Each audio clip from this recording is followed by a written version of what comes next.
everybody, it's your favorite hero, Chris Nest here. I know I'm late. Before one of you, I know one of you is going to comment I'm late. I'm late. I had some personal family issues to deal with.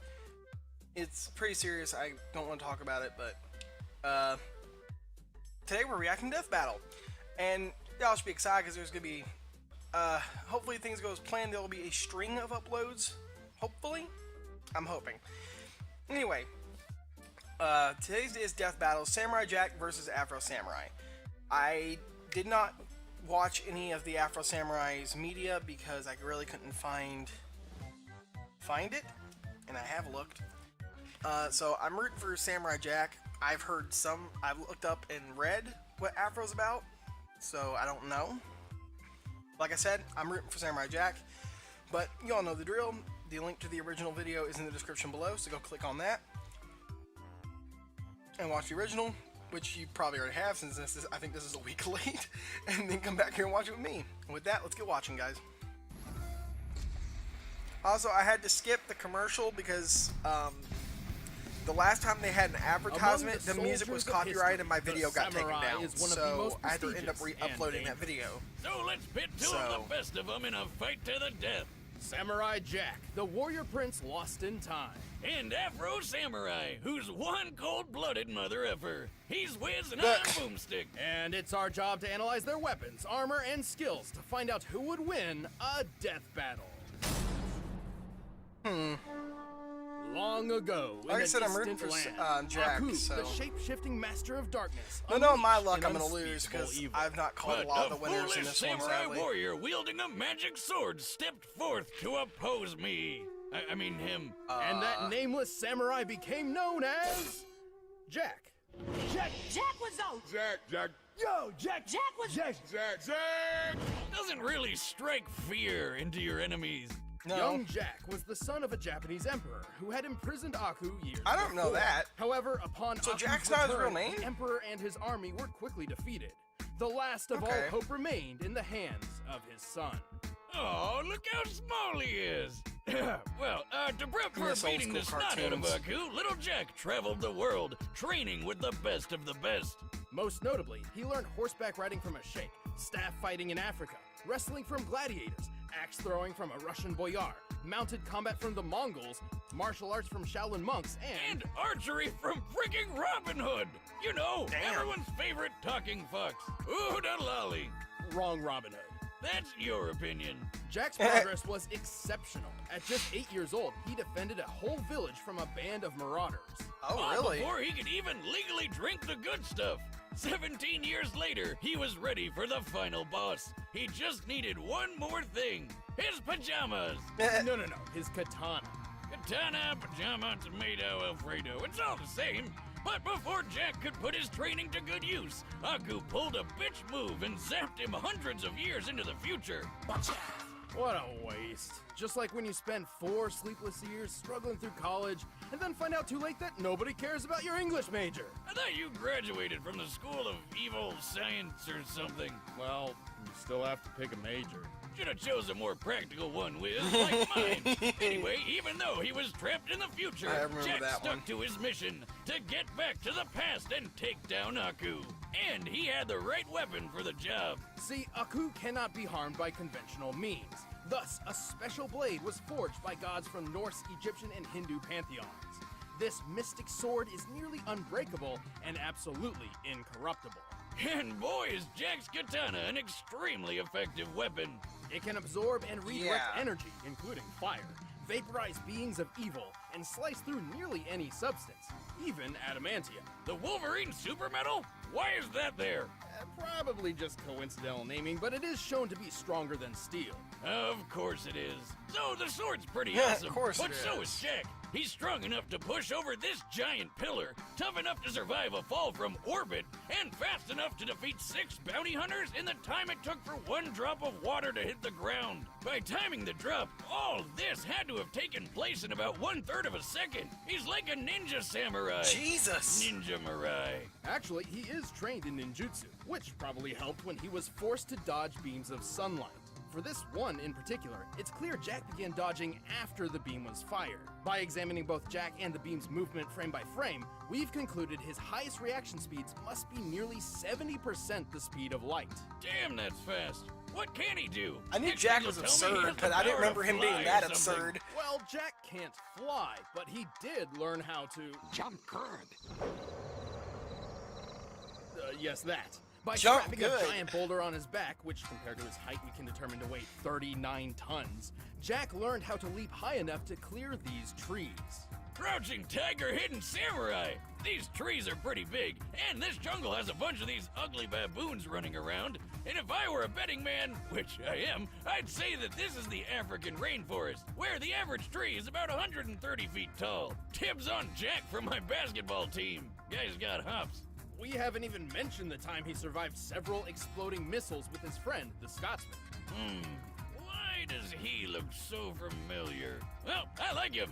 With so much talent, it was only a matter of time until Jack found his way home and defeated Aku once and for all.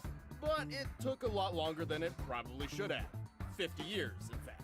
Yeah, good thing time travel makes you stop aging for some reason. But Jack's a good-hearted soul, like a Boy Scout who hasn't discovered Twitter yet. He can be pretty gullible when it comes to more devious opponents. Also, he continues to prolong his lonely journey over and over, just because he frequently puts the needs of others before his own.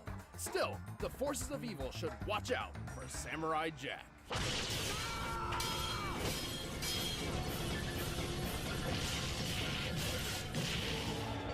Who else wants some? Jesus.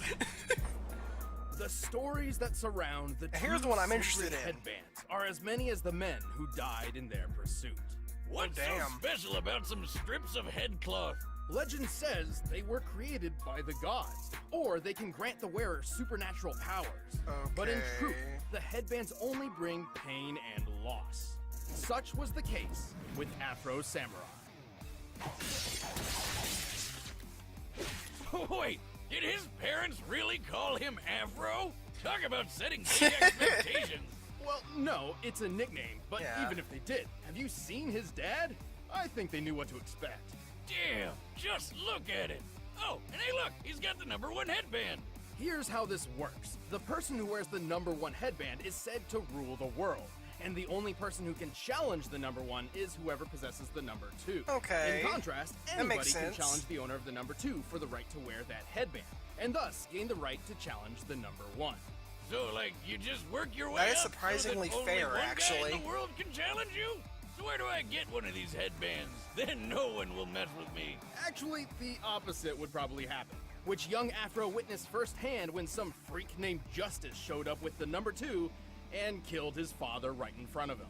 Why does this always happen? You know, I always thought parenting was the hardest thing about being a dad, but at this point, I think it's just actually staying alive if your kid's ever gonna do anything great.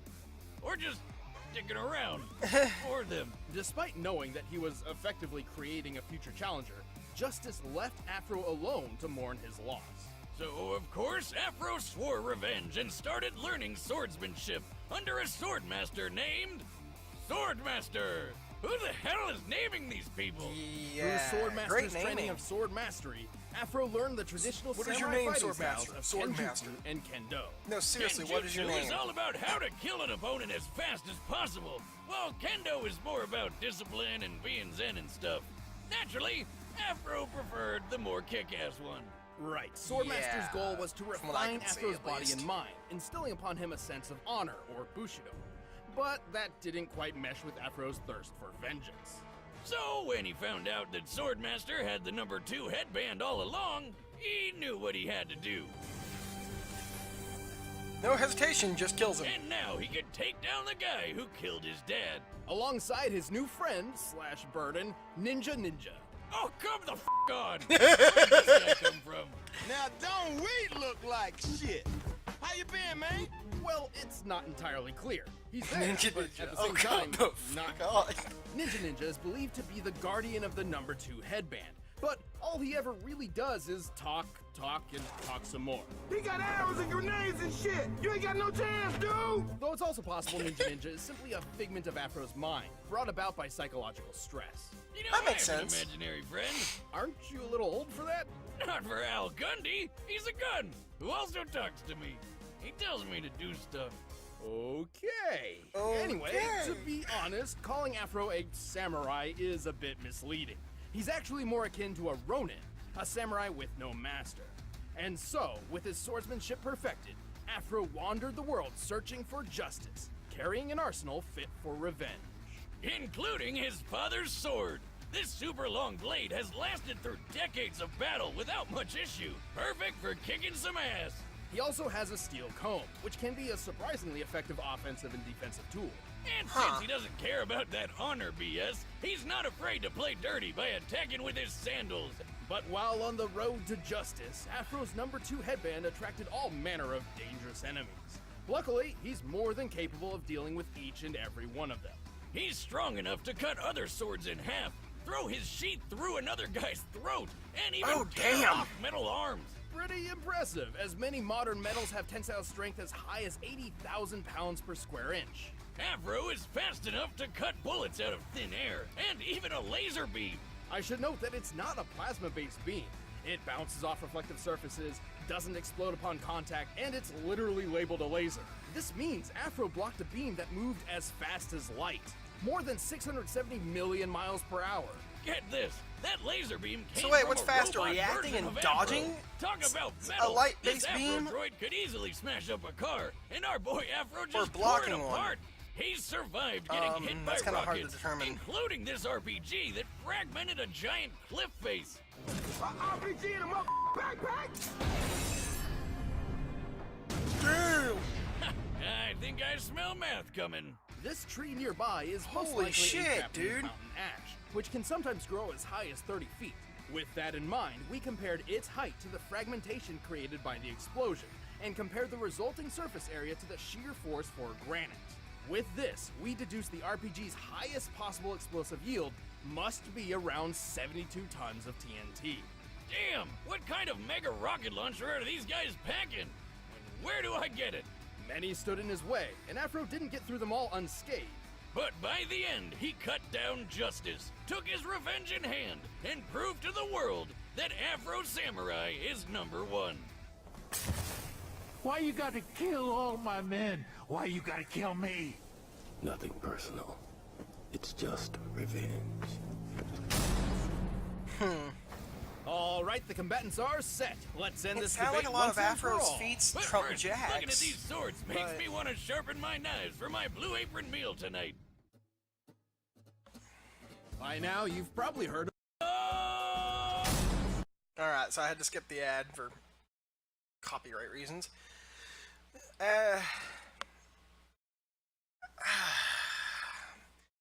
I'm a good play. I still think I hope Jack wins, but I'm expecting to be wrong because I've not been very accurate with most of these lately. So.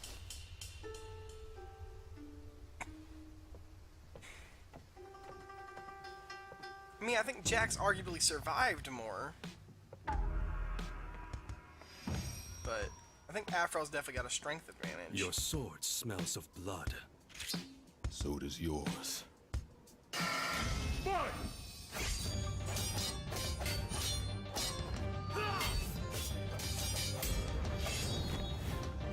Damn! Oh shit. The bridge is about to fall.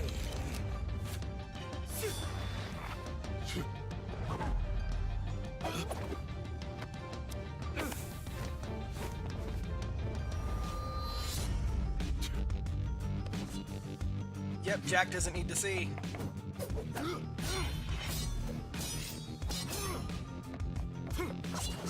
I think Jack is a lot more focused though than Afro does.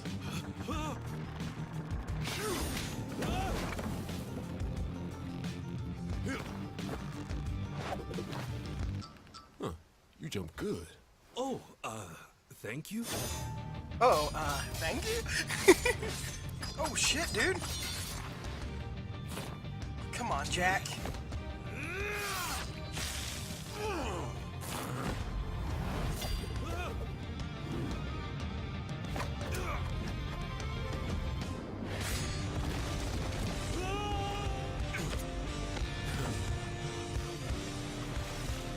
Not dead.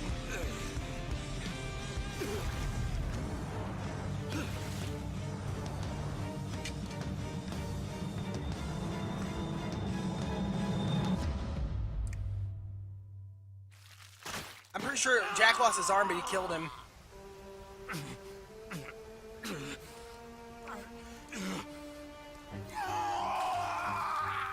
Get him, Jack!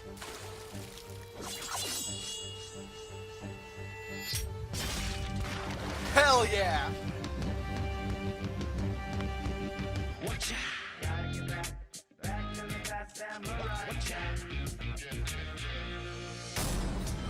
Yay, I caught one right So, for once!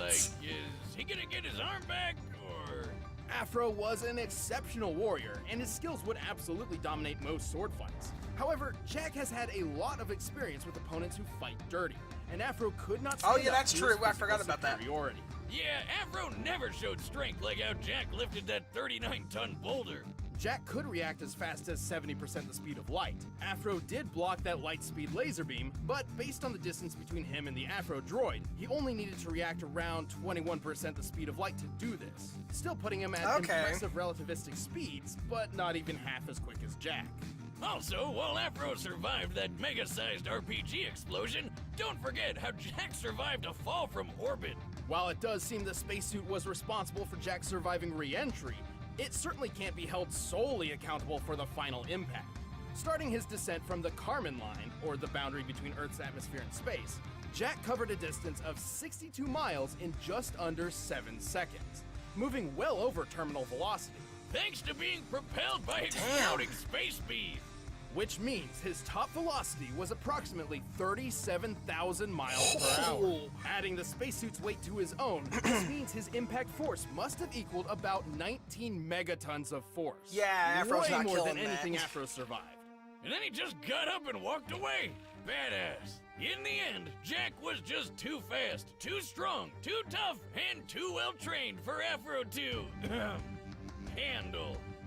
The Really? winner is Samurai Jack. Thanks for watching. If you guys want exclusive Alright, my commentary on brother the episode, spoiled just click some that of little this box and right told over me there. the And if next you want the battle person, music from one of this the episode, people you can get I it by know. clicking the link in the description. So I don't know. So who's next? He said one of the next people I know. Carnage? Versus who?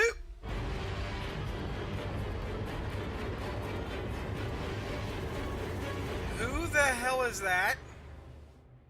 Alright, that's gonna do it for this video. I definitely know who Carnage is.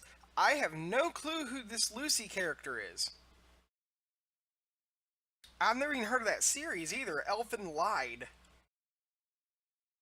I mean, I would hope Carnage wins because I love Venom. I think I said in the Venom versus Bane reaction that Venom's my favorite Marvel villain.